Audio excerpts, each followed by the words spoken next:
नमस्कार, आप देख रहे हैं हेडलाइंस टुडे। देश और दुनिया की 25 बड़ी खबरों के साथ। अगर आप हमारे चैनल पर पहली बार आए हैं तो चैनल को सब्सक्राइब जरूर करें। तो चलिए बिना किसी देरी के शुरू करते हैं आज की प्रमुख सुर्खियां।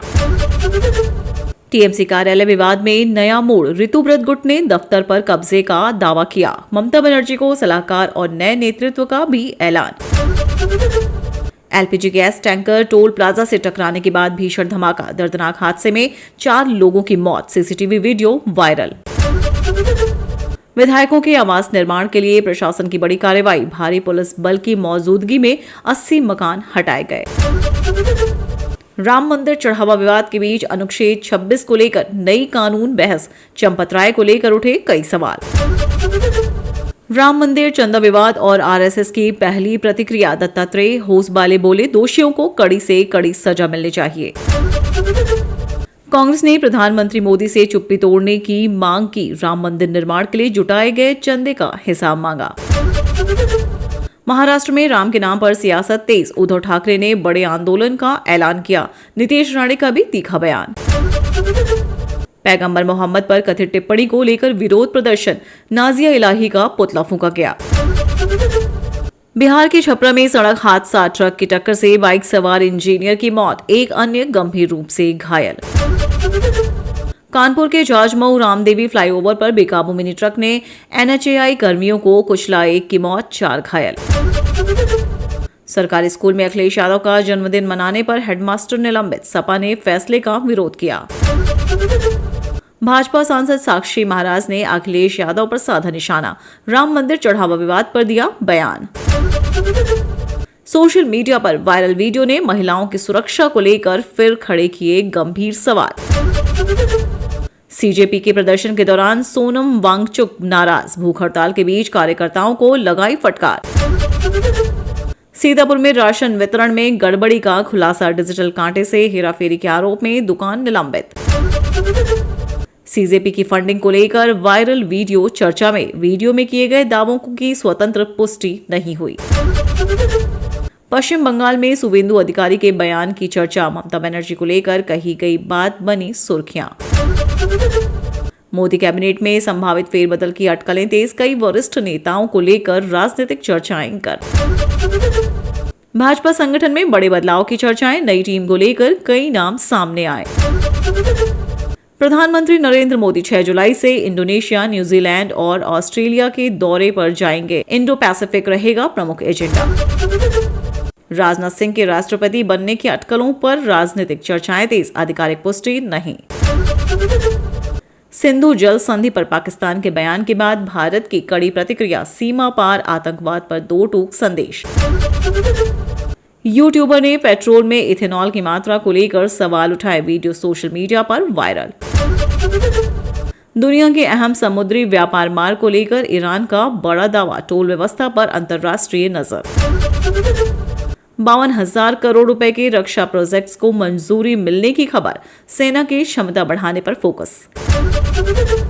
कच्चे तेल की कीमतों में और गिरावट की संभावना, पेट्रोल डीजल सस्ता होने की उम्मीदें फिर तेज। उत्तर प्रदेश में कैंसर के खिलाफ बड़ा अभियान, योगी सरकार ने 10 साल का रोड मैप किया तैयार। बदायूं में भाजपा नेता के रोड शो से लगे जाम के कारण कई अभ्यर्थियों की यूपीटीईटी परीक्षा छूटने का दावा। नकटी गांव में अतिक्रमण हटाने की कार्रवाई पर विवाद, भाजपा सांसद ने अधिकारियों के खिलाफ कार्रवाई की मांग की।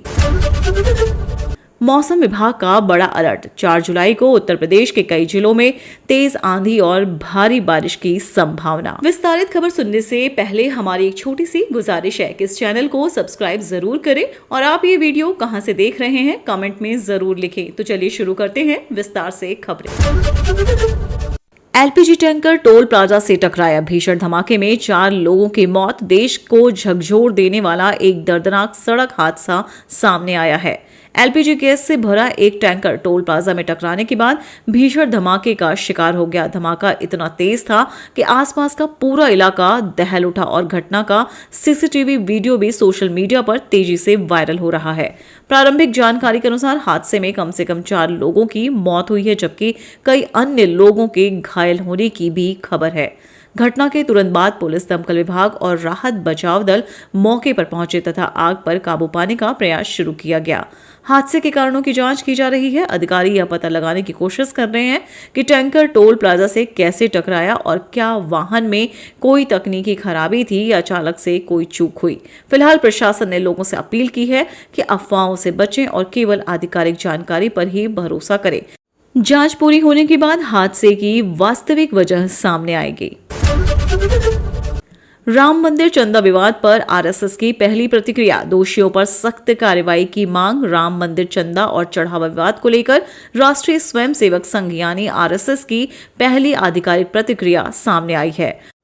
आरएसएस के सर कार्यवाहक दत्तात्रेय होसबाले ने कहा कि हिंदू समाज को धैर्य बनाए रखना चाहिए और यदि किसी ने गलत किया है तो उसे कानून के अनुसार कड़ी से कड़ी सजा मिलनी चाहिए। उन्होंने यह भी संकेत दिया कि किसी भी प्रकार की अनियमितता की निष्पक्ष जांच होनी चाहिए और यदि कोई दोषी पाया जाता है तो उसके खिलाफ उचित कानूनी कार्रवाई की जानी चाहिए। साथ ही उन्होंने समाज से अपील की कि जांच पूरी होने से पहले किसी निष्कर्ष पर ना पहुंचे। इस पूरे मामले को लेकर राजनीतिक बयानबाजी भी लगातार तेज होती जा रही है। विभिन्न दल अपनी अपनी प्रतिक्रिया दे रहे हैं, जबकि जांच एजेंसियां मामले की जांच आगे बढ़ा रही हैं। अब सभी की नजर इस बात पर है कि जांच में आगे क्या तथ्य सामने आते हैं और संबंधित एजेंसियां क्या कार्रवाई करती हैं। महाराष्ट्र में राम के नाम पर सियासत तेज, उद्धव ठाकरे का आंदोलन, नीतीश राणे का पलटवार। महाराष्ट्र की राजनीति में राम मंदिर चंदा विवाद को लेकर सियासी माहौल गर्मा गया है। शिवसेना उद्धव बाला साहब ठाकरे प्रमुख उद्धव ठाकरे ने इस मुद्दे पर राम रक्षा आंदोलन शुरू करने का ऐलान किया है। उन्होंने कहा कि मंदिर निर्माण के नाम पर श्रद्धालुओं द्वारा दिए गए चंदे को लेकर उठे सवालों का जवाब मिलना चाहिए और पारदर्शिता सुनिश्चित की जानी चाहिए। उधर महाराष्ट्र सरकार में मंत्री नीतीश राणे ने उद्धव ठाकरे के बयान पर तीखी प्रतिक्रिया दी। दोनों नेताओं के बीच आरोप प्रत्यारोप का दौर तेज हो गया है और राजनीतिक बयानबाजी लगातार जारी है। राजनीतिक विश्लेषकों का मानना है कि आने वाले समय में यह मुद्दा महाराष्ट्र की राजनीति में और अधिक चर्चा का विषय बन सकता है। हालांकि इस पूरे मामले की जांच और आधिकारिक प्रतिक्रिया भी अभी जारी है। फिलहाल इस मुद्दे पर अलग अलग राजनीतिक दल अपने अपने पक्ष रख रहे हैं, जबकि जनता की नजर जांच के नतीजों और आगे होने वाली कार्रवाई पर बनी हुई है। पैगंबर मोहम्मद पर कथित टिप्पणी के विरोध में प्रदर्शन, नाजिया इलाही के खिलाफ कार्रवाई की मांग। देश के कई हिस्सों में पैगंबर मोहम्मद को लेकर कथित विवादित टिप्पणी के विरोध में प्रदर्शन देखने को मिले। रिपोर्ट्स के अनुसार विरोध प्रदर्शन के दौरान नाजिया इलाही का पुतला भी फूंका गया और लोगों ने उनके खिलाफ कड़ी कानूनी कार्रवाई की मांग की। कुछ धार्मिक संगठनों और समुदाय के प्रतिनिधियों ने इस मामले पर नाराजगी जताई। इसी दौरान शाही इमाम की ओर से भी प्रतिक्रिया सामने आई। उन्होंने कहा कि धार्मिक आस्थाओं का सम्मान किया जाना चाहिए और किसी भी धर्म या उसके पूजनीय व्यक्तित्व के खिलाफ कथित आपत्तिजनक टिप्पणी स्वीकार नहीं की जा सकती है। उन्होंने प्रशासन से मामले की निष्पक्ष जांच और कानून के अनुसार कार्रवाई की मांग की। दूसरी ओर मामले को लेकर कानूनी प्रक्रिया भी चर्चा में है। यदि किसी के खिलाफ शिकायत दर्ज होती है तो जांच के बाद ही आगे की कार्रवाई तय की जाएगी। फिलहाल प्रशासन लोगों से शांति बनाए रखने और अफवाहों से दूर रहने की अपील कर रहा है।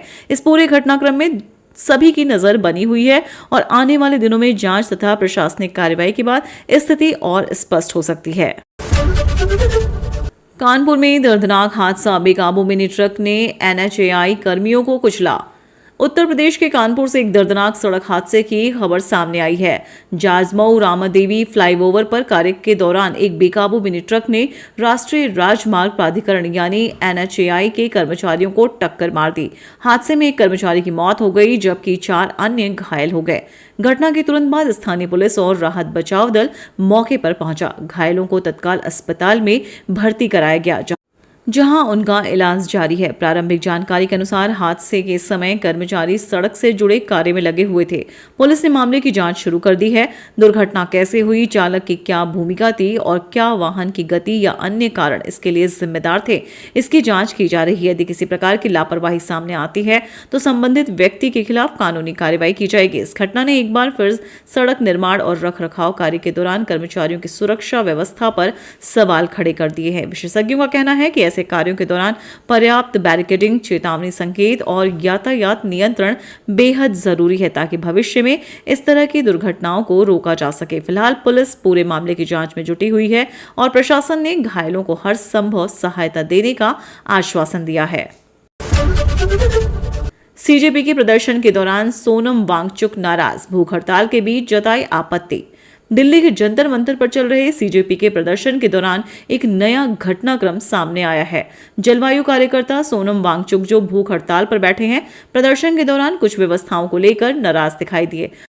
रिपोर्ट्स के अनुसार उन्होंने कहा कि जब कुछ लोग भूख हड़ताल कर रहे हैं तब अन्य लोग का खुले तौर पर भोजन करना आंदोलन की भावना के अनुरूप नहीं है।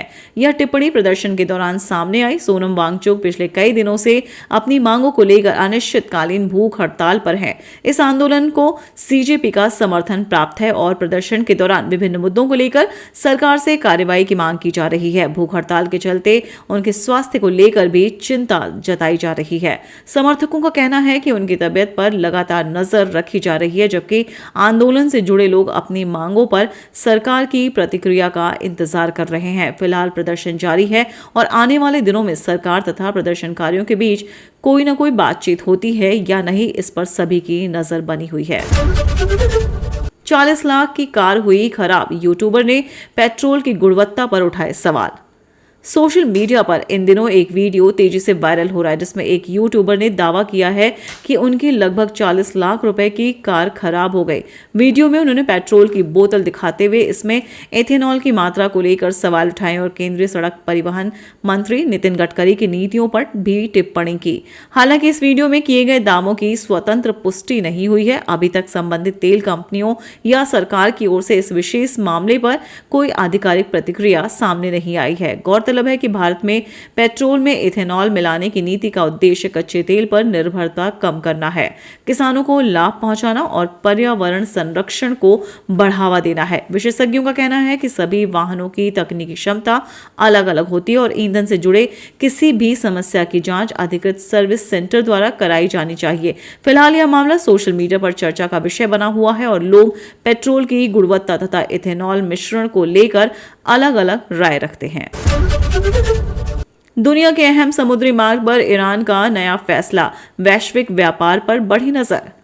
मध्य पूर्व से एक महत्वपूर्ण खबर सामने आई है। रिपोर्ट्स के अनुसार दुनिया के सबसे व्यस्त समुद्री व्यापार मार्गों में से एक को लेकर ईरान ने नया कदम उठाया है और टोल व्यवस्था से जुड़े फैसले की चर्चा तेज हो गई है। विशेषज्ञों का मानना है कि यदि इस प्रकार की व्यवस्था प्रभावी होती है तो इसका असर अंतर्राष्ट्रीय व्यापार, तेल आपूर्ति और समुद्री परिवहन पर लगातार पड़ सकता है। हालांकि इस विषय पर विभिन्न देशों की प्रतिक्रियाएं और आधिकारिक स्थिति भी महत्वपूर्ण रहेगी। गौरतलब है कि यह समुद्री क्षेत्र वैश्विक ऊर्जा आपूर्ति के लिए बेहद अहम माना जाता है। दुनिया के कई देशों का तेल और गैस व्यापार इसी मार्ग से होकर गुजरता है। ऐसे में यहाँ होने वाला कोई भी बड़ा फैसला पूरी दुनिया की अर्थव्यवस्था को प्रभावित कर सकता है। फिलहाल अंतर्राष्ट्रीय समुदाय इस घटनाक्रम पर नजर बनाए हुए है और आने वाले दिनों में इस विषय पर यह स्पष्ट जानकारी सामने आने की संभावना है। कच्चे तेल की कीमतों में गिरावट की संभावना, क्या सस्ता होगा पेट्रोल और डीजल? अंतर्राष्ट्रीय बाजार में कच्चे तेल की कीमतों को लेकर एक बार फिर चर्चा तेज हो गई है। कुछ रिपोर्ट्स में दावा किया जा रहा है कि आने वाले समय में क्रूड ऑयल की कीमत $60 प्रति बैरल से नीचे जा सकती है। यदि ऐसा होता है तो इसका असर भारत समेत कई देशों में पेट्रोल और डीजल की कीमतों पर पड़ सकता है। हालांकि यह स्पष्ट करना जरूरी है कि भारत में ईंधन की खुदरा कीमतें केवल कच्चे तेल की कीमतों पर ही निर्भर नहीं करती। इसमें टैक्स, परिवहन लागत, विनिमय दर और अन्य कई आर्थिक कारक भी महत्वपूर्ण भूमिका निभाते हैं। विशेषज्ञों का कहना है कि अंतर्राष्ट्रीय बाजार में कीमतों में गिरावट आम लोगों के लिए राहत की उम्मीद जरूर बढ़ाती है, लेकिन अंतिम फैसला तेल कंपनियों और सरकार की नीति पर निर्भर करेगा। फिलहाल पेट्रोल और डीजल की कीमतों में किसी नई कटौती की आधिकारिक घोषणा नहीं हुई है, इसलिए उपभोक्ताओं को आधिकारिक सूचना का इंतजार करना होगा। यूपी में मौसम का बड़ा अलर्ट, 4 जुलाई को कई जिलों में भारी बारिश और तेज आंधी की चेतावनी। उत्तर प्रदेश में मानसून अब पूरी तरह सक्रिय होता दिखाई दे रहा है। मौसम विभाग ने 4 जुलाई के लिए प्रदेश के कई जिलों में भारी बारिश, तेज आंधी और गरज चमक की चेतावनी जारी की है। मौसम विभाग के अनुसार कुछ इलाकों में तेज हवाएं चल सकती हैं और कई स्थानों पर भारी वर्षा होने की संभावना है। प्रशासन ने लोगों से खराब मौसम के दौरान अनावश्यक यात्रा से बचने और सुरक्षित स्थानों पर रहने की अपील की है। किसानों को भी मौसम को देखते हुए अपनी फसलों और कृषि उपकरणों की सुरक्षा सुनिश्चित करने की सलाह दी गई है। वहीं बिजली गिरने की आशंका वाले क्षेत्रों में विशेष सावधानी बरतने को कहा गया है। विशेषज्ञों का कहना है कि मानसून की सक्रियता अगले कुछ दिनों तक बनी रह सकती है, इसलिए लोगों को मौसम विभाग की आधिकारिक चेतावनियों और स्थानीय प्रशासन की सलाह पर लगातार नजर रखनी चाहिए। फिलहाल सभी संबंधित विभागों को सतर्क रहने के निर्देश दिए गए हैं और आपदा प्रबंधन की टीमें भी अलर्ट मोड पर हैं।